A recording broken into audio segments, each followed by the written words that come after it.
Assalamualaikum warahmatullahi wabarakatuh. Sebelumnya, perkenalkan nama saya Pipi Veronica dan rekan kelompok saya. Yang pertama, Abila Al-Mubarokah, kedua Anandita Aulia Rahma, ketiga Dira Sabit Aulia, empat Inka Pitrisona, 5 Muhammad Fajri, 6 Nike Febrianti, 7 Sarpita Sulistiana, 8 Suci Nurhasana. Baiklah, di sini kami akan menjelaskan materi kami tentang aplikasi caring dalam kehidupan sehari-hari dan dalam keperawatan. Baiklah, ini berikut penjelasannya. Perkenalkan, nama saya Anandita Aulia Rahma Saputri. Di sini saya akan memberi pengertian caring dalam keperawatan. Caring adalah sebagian jenis hubungan yang diperlakukan antara pemberi dan penerima asuhan keperawatan, yang nantinya akan mempengaruhi nilai pasien untuk sembuh. Caring juga merupakan sikap peduli, menghormati dan menghargai orang lain, artinya memberi perhatian dan mempelajari kesukaan-kesukaan seseorang dan bagaimana seseorang berpikir dan bertindak. Dengan demikian, caring adalah esensi dari keperawatan, di mana perawat harus dapat melayani pasien dengan sepenuh hati. Perilaku caring perawat sudah mulai baik, namun masih ada beberapa negara yang perilaku caring perawatnya masih sangat buruk.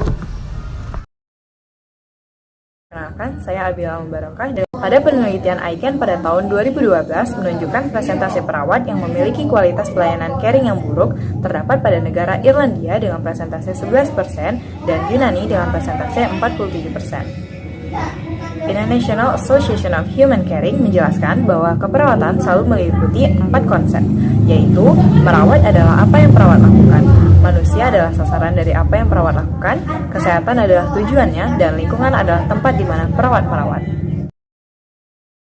Aplikasi caring menurut James Watson. Yang pertama ada menerapkan perilaku yang penuh kasih sayang dan kebaikan. Yang kedua ada mewujudkan dan mempertahankan kepercayaan dirinya dan orang yang dirawat. Yang tiga ada memberikan perhatian terhadap praktek-praktek spiritual dan transpersonal di diri orang lain. Yang keempat ada mengembangkan dan mempertahankan saling membantu dan saling percaya. Yang kelima hadir untuk menampung dan mendukung ekspresi perasaan positif dan negatif sebagai suatu hubungan antara perawat dan orang yang dirawat. Yang keenam menggunakan diri sendiri dan semua cara yang diketahui secara kreatif sebagai bagian dari proses caring. Yang ketujuh terlibat dalam pengalaman belajar mengajar dan memahami sudut pandang orang lain. Yang kedelapan ada menciptakan lingkungan healing pada seluruh tingkatan baik fisik dan non-fisik. Yang kesembilan ada membantu terpenuhnya kebutuhan dasar dengan kesadaran caring yang penuh dan memberikan penyesuaian jiwa, raga, dan pikiran. Yang terakhir ada menelaah dan menghargai misteri spiritual dan dimensi eksistensial dari kehidupan kematian seseorang bagi diri sendiri dan orang yang dirawat.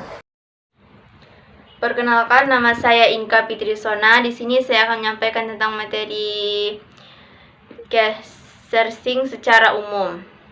1. Memenuhi kebutuhan dasar pasien. Caring ditunjukkan melalui penata laksanaan kebutuhan dasar pasien di mana kebutuhan fisik menjadi prioritas.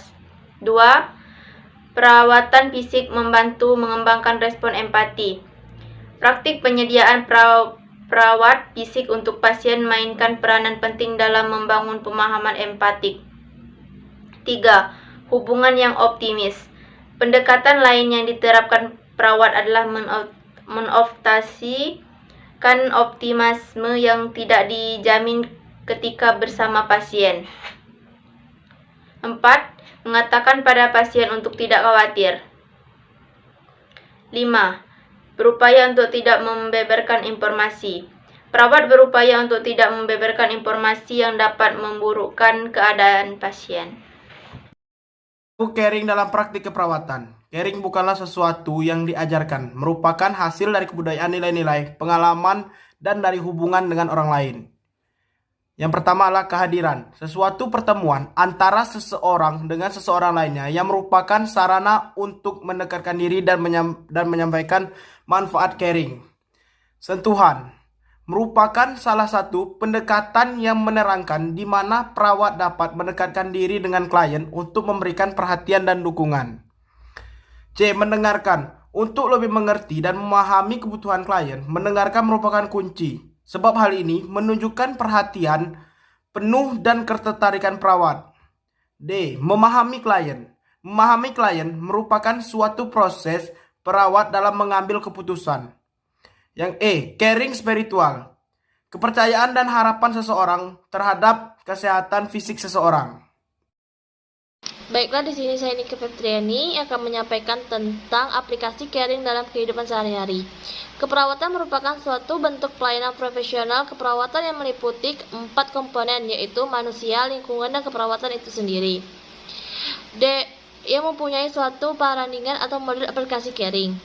Menurut Jen, dalam Kozer, meyakini praktik caring sebagai pusat keperawatan menggambarkan caring sebagai dasar sebuah kesatuan dan nilai-nilai kemanusiaan yang universal, atau kebaikan, kepedulian, dan cinta terhadap diri sendiri dan orang lain.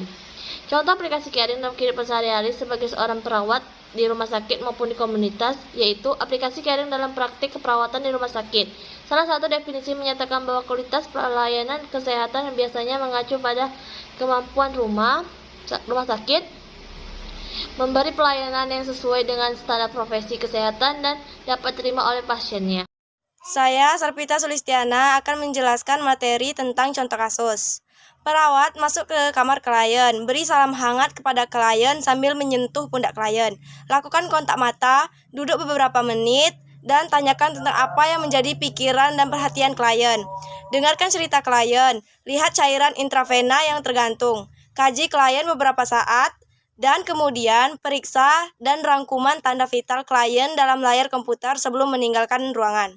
Contoh tersebut menunjukkan perilaku perawat yang lembut, sejalan dengan kontak mata, peduli terhadap klien, dan hubungan fisik mengekspresikan fokus pada individu merupakan pendekatan yang nyaman. Baiklah, saya akan menjelaskan tentang contoh kasus keluarga Tuan Dodi, merupakan keluarga besar yang terdiri dari ayah, ibu, 2 anak, dan nenek. Nenek sering mengeluh pusing dan kaku di tengkok. Jika mengeluh pusing, nenek hanya minum obat yang dibeli di warung. Nenek dulu pernah periksa di puskesmas dan diagnosa hipertensi. Sekarang nenek jarang periksa ke puskesmas karena jarak puskesmas dan rumah sangat jauh. Peran perawat di sini adalah mengaji data dari nenek dan keluarganya. Setelah diagnosa, kemudian memberi informasi tentang tindakan yang akan dilakukan kepada nenek dan juga akan memberikan penyuluhan pendidikan kesehatan.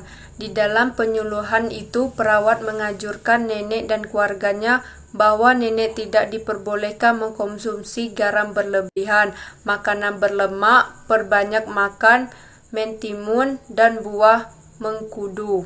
Kasus tersebut termasuk tingkah kebutuhan yang diperlukan oleh klien yang memerlukannya untuk dipelajari. Perilaku sharing perawat yang dilakukan meliputi mengajarkan klien, mengarahkan klien, mensupport klien, menyediakan lingkungan untuk klien agar dapat tumbuh dan berkembang.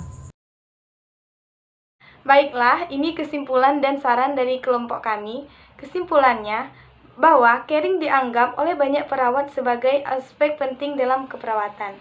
Salah satunya, definisi menyatakan bahwa kualitas pelayanan kesehatan biasanya mengacu pada kemampuan rumah sakit, member pelayanan yang sesuai dengan standar profesi kesehatan dan dapat diterima oleh pasiennya. Karena sikap terdiri dari berbagai tingkatan, yaitu menerima, merespon, menghargai, dan bertanggung jawab.